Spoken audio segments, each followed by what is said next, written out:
Баршаңызға сәлем. Бүгін біз осындай өте жұмсақ, жұп-жұқа қимақтар жасайтын боламыз.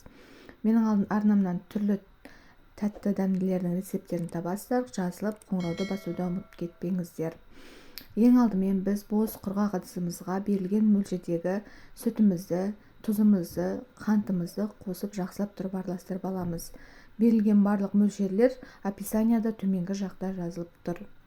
Жақсылап тұрып бұны араластырып алғаннан кейін 2 ас қасық сұйық майымызды да қосып жақсылап араластырамыз.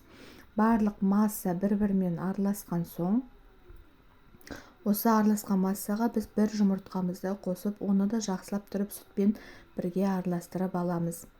Кейін осы араласқан массамызға берілген мөлшердегі ұнымызды қосып, жақсылап тұрып оны да массамен бірге араластырып аламыз. Осы қосылған массамызға кейін тағы да қайнап тұрған, міндетті түрде қайнап тұрған ыстық суымызды қосып, қалған ұнымызды да қосып жақсылап араластырамыз.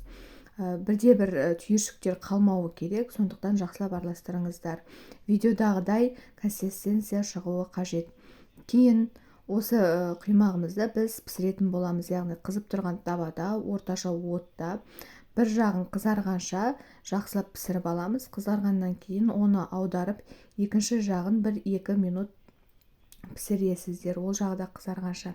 Осылай барлық қимақтарымызды жақсылап тұрып пісіріп алатын боламыз.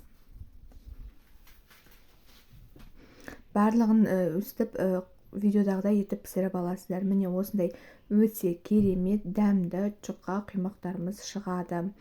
Лайк басып кетуді ұмытпаңыздар. Сіздерге ас болсын.